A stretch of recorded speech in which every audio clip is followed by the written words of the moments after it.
At para sa huling balita, mahigit 9 milyong pisong halaga ng smuggled cigarettes ang nakumpiska sa operasyon ng otoridad sa Maguindanao del Norte at 2 sospek arestado. Patrolwoman Marie Chris Algabre, ibalita mo. Nakumpiska ang 9.5 million pesos halaga ng smuggled cigarettes sa isinagawang checkpoint operation ng 2 MPS sa Barangay Poblacion Dato Udin Sinsuat, Maguindanao del Norte. Nito lamang ikadalawa ng Oktubre taong kasalukuyan.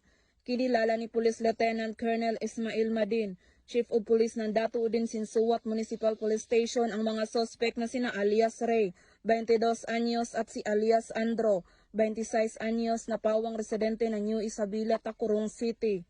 Ayon sa ulat, habang nagsasagawa ng checkpoint operation ang mga personahe ng 2 MPS nang pahintuin at dumaan sa pagsusuri ang 2 Isuzu truck, nalulan umano ang kahong-kahon na sigarilyo na nagpapahiwatig na iligal itong inilihis mula sa itinakdang export market dahil wala itong naipakitang kaukulang dokumento. Na-recover mula sa mga suspect ang kabuuang 266 na kahon ng iba't ibang brand ng smuggled cigarettes na kinabibilangan ng 36 kahon ng Canon cigarettes at 230 na kahon na pinagsamang brand ng Green Hills at Bruce na nagkakahalagang 9,500,000 pesos.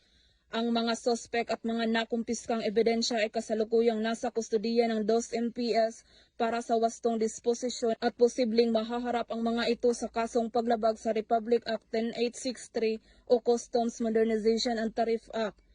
Ang operasyon ay bahagi ng kampanya kontra smuggling. Hinimok ng kapulisan ng publiko na makipagtulungan sa pagbibigay ng impormasyon at tiniyak na magpapatuloy ang operasyon para sa ligtas at maayos na kalakalan sa Bangsamoro.